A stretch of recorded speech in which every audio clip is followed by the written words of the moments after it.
Now, coming to the church, okay, where we are going to be talking about, this was not covered. That is the Sardis. Sardis is red one, it means red one.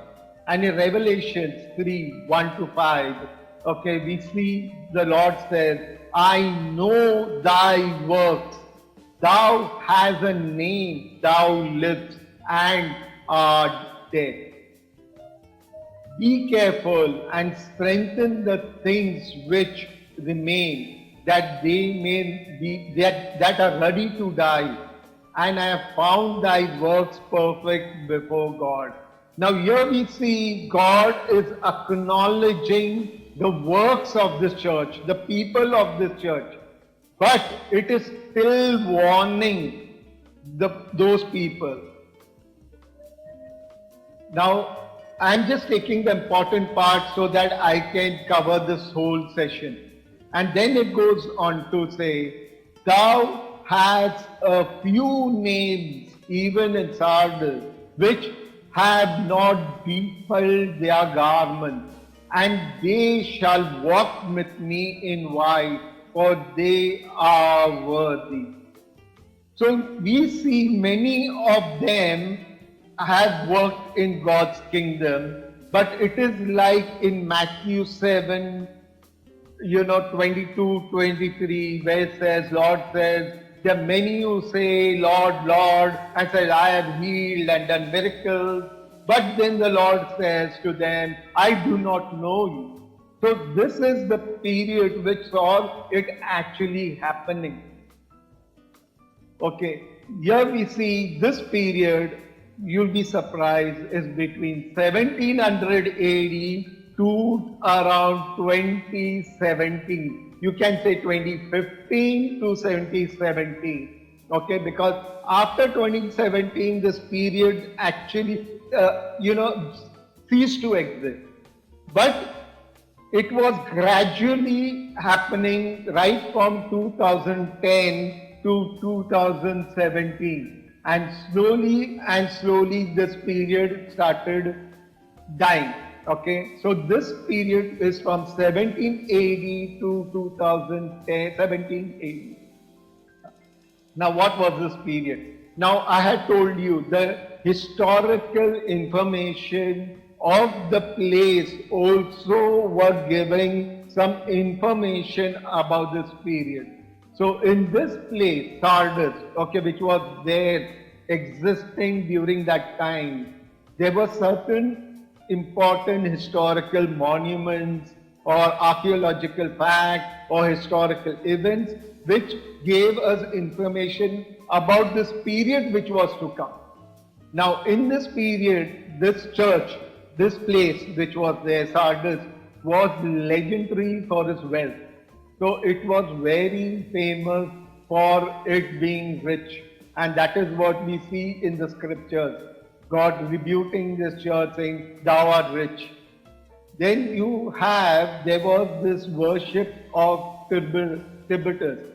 Now, the church also during that time, what was there in the archaeological findings, they found the churches that were existing during that time were existent to pagan temples. They were next to each other.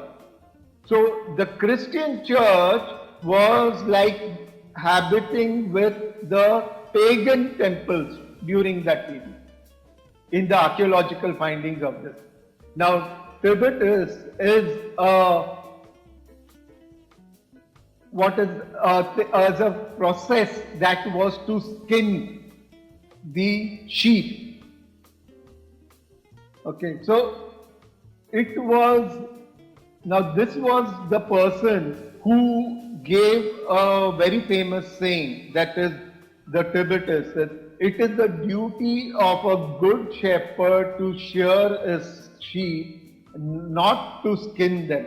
That means this period, okay, was seen that the people were like more than like abused during this period, and we've seen the historical events that happened during this time.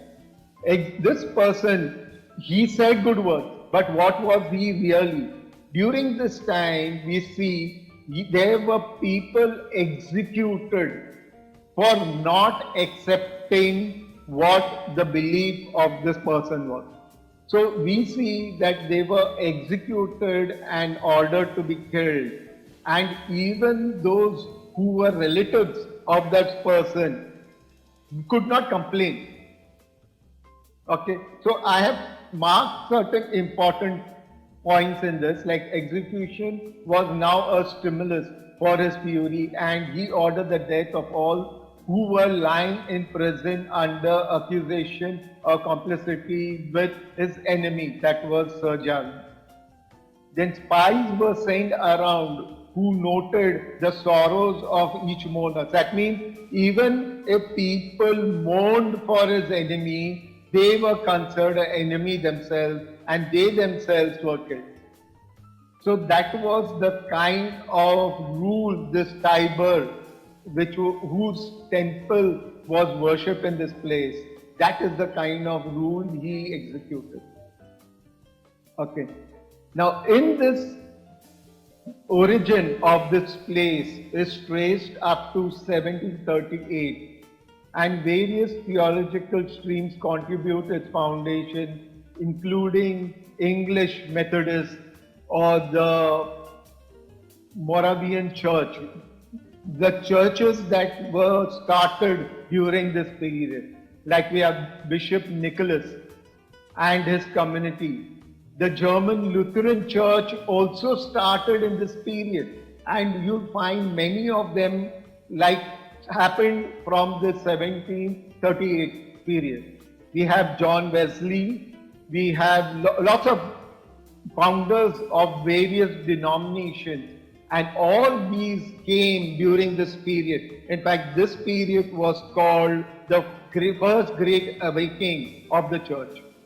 And we see in the 17th century, all the great men who set up various movements, and they today now are become big churches. We have the Bible Society founder, we have William Carey also, who literally is called the father of missionaries in India. And he also came during that period. So we saw evangelism literally booming in this period. That is the reason why this period is called Sardis.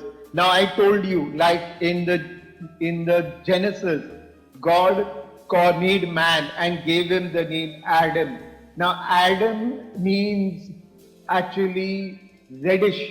Reddish means fullness of life. So it also means man, it also means fullness of life. So the man who was created was intended to be full of life. But I also explained in one of my other preaching that when Jesus came as man, he is not called Adam, but he is called Jesus. Jesus means mortal. He came not to have life, but to die, because he came to give us life, so by his death. So he says, if you want to be like me or have eternal life, you should be ready to die in this world. So if we want to be in this world, we will seek to be Adam. But if we are ready to die in this world, we'll have to seek to be Jesus. So here we see people were actually full of the evangelical movement was full of life, because that's why it's called Red Ones. And it started moving from the 17th century to the 18th century. Now you must have known these people like Smith Wigglesworth. Now you be knowing he was very famous for healing people by literally hitting them where they required healing.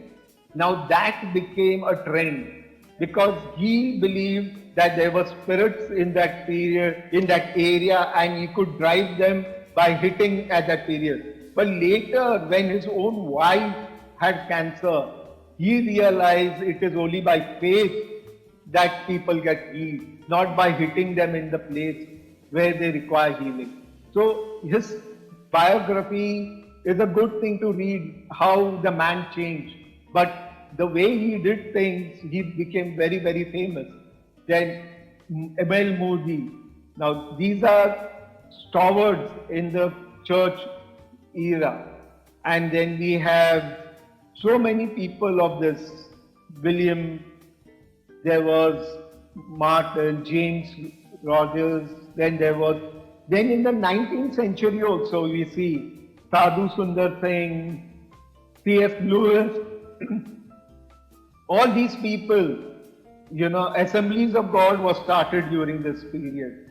Okay, so what we see is the evangelic movement literally growing and growing during this period. But then in 2016 or between that 12 to 2016, we see it was at its peak. And during that time, a survey was taken and it was found that almost 619 million evangelical people were there in this church, in this world. And 1 out of 4 Christians were actually testifying Christ. That is the movement that happened. Now, there are certain charts which I have given from the 15th century to the 19th century, that is 200, how it grew. And you look at this chart and you will see how the population grew from 15th to 17th century, and from 17th to the 19th century, right up to 2010. This is how Christianity grew the world over. Now these purple markings, depending on the color, show the density of its growth. But then you also have, during this period, what is known as heretic gospels or teachings that were there. Like you have the prosperity gospel. Now, if you are aware of it, God said to seek prosperity, but a spiritual prosperity, not a worldly prosperity. In fact, there are scriptures that warn that those who consider rich it will be like almost impossible to enter the kingdom of God. So we have to be careful that we do not seek to be rich. It doesn't mean that we need to be in poverty. So the rich do not know God, we don't know the purpose of God, and the poor do not know God. If you know God, He is your provider. The word that is used, that is scripture, do not call any man your father, because the word father means creator, protector, provider. So God is a creator, God is a protector, and God is a provider. We have earthly fathers, we do not have spiritual father. Only spiritual father or mother, I told you, is God. Because I told you also that the word Al Shaddai, which is translated as Almighty God, also means strong-breasted one. That means God who is your comforter and your nourisher. So God is not only our spiritual father or spiritual mother also, but we do not use that term because He is made in the image of Father only. So He gives us all the mother or father requires, but God alone is our Father.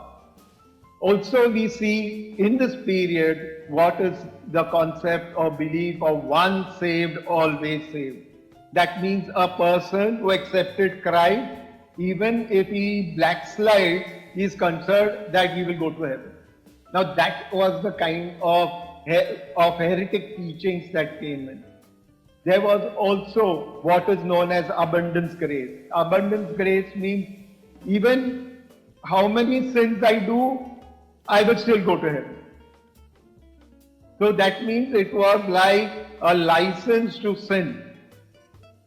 And that is the kind of things that came during this period.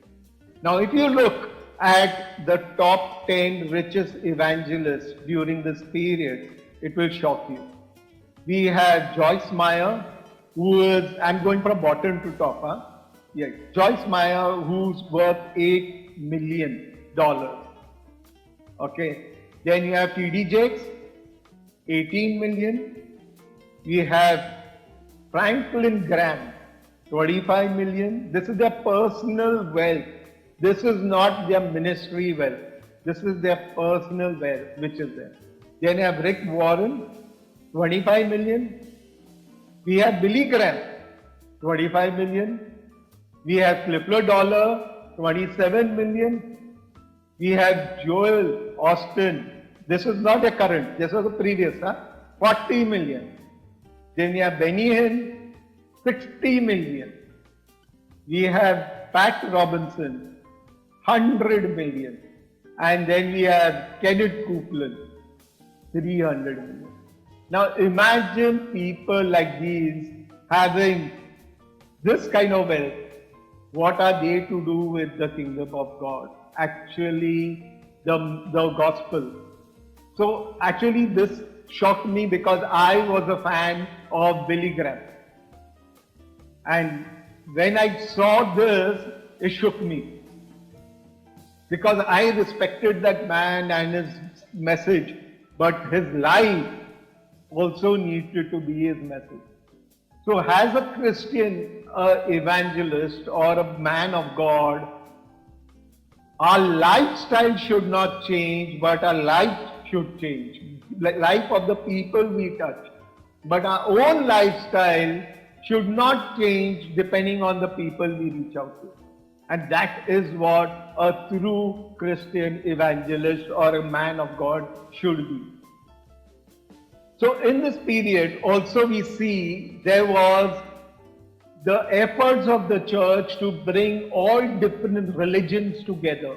So we see this was actually became a peak during the time of John Paul II. And these are some photographs of his unification movements that he started. Okay, and he was reaching out to all religions. And sometimes you would find holy, what is known as books of those beliefs also being exhibited into the church. And in the right hand side, I have shown you a cross which is carried by the Pope. Now why I am talking of this? Because when John Paul II came to India, I was actually that time a Catholic and was his altar boy. So I had a close encounter with this man.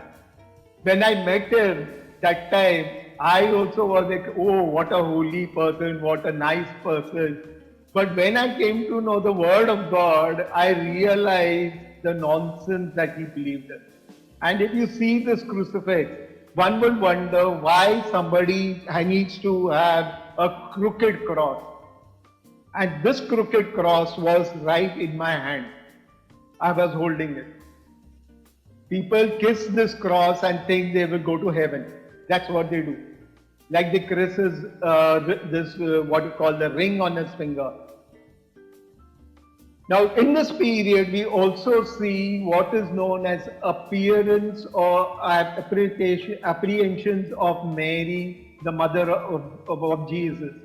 Now if you know, I might have shared you my testimony.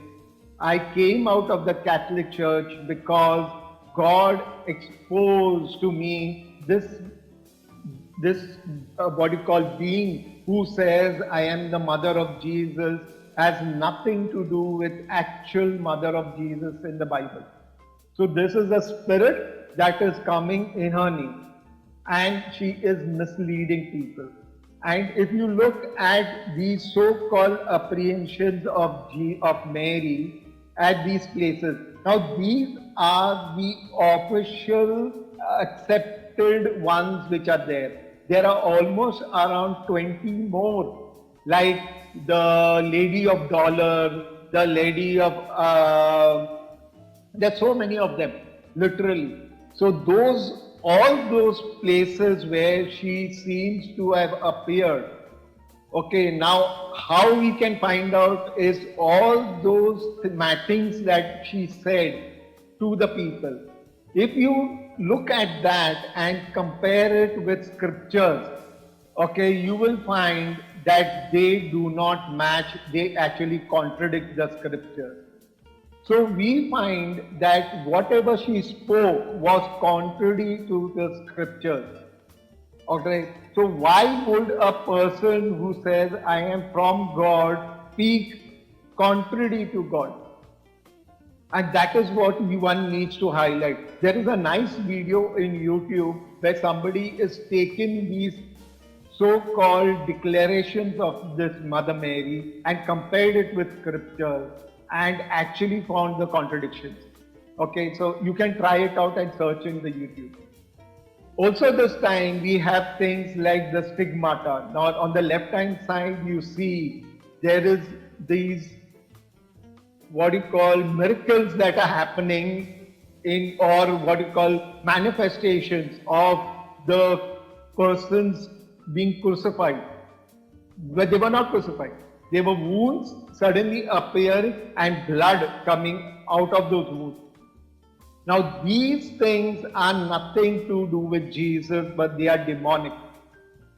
Also you find on the right hand side, you find what is known as the divine mercy, which has become a big craze today. If you look at actually the prayer, it is contradicting and misleading people to believe things which are contrary to God. Like says, if you say this prayer at 3 p.m. and you say it n number of times, you are guaranteed to go to heaven. Now that is not what the scriptures say. And this woman who got the vision herself was not knowing God, this sister or this nun. So you find that things were very contradicting happening during this time. Even like I was meeting John Paul, Pope John Paul, I also got to meet twice like what you call Mother Teresa. I met her and I was very impressed with her. But when I saw her letters which she wrote to the priest who was counseling her, she spoke about having demonic, what you call, possession problems that in her life. And she suffered these demons right toward death. Now, how can a person of God go through those things? So it is not by the works, but by the relation and God working through you. So when we talk of works, we do not talk works of righteousness. We talk of works of faith. Faith works are different from works of righteousness. Our righteousness works are like rags, but works of faith is where God works through us. Okay, so we see in that period there were a lot of things which were contradicting happening.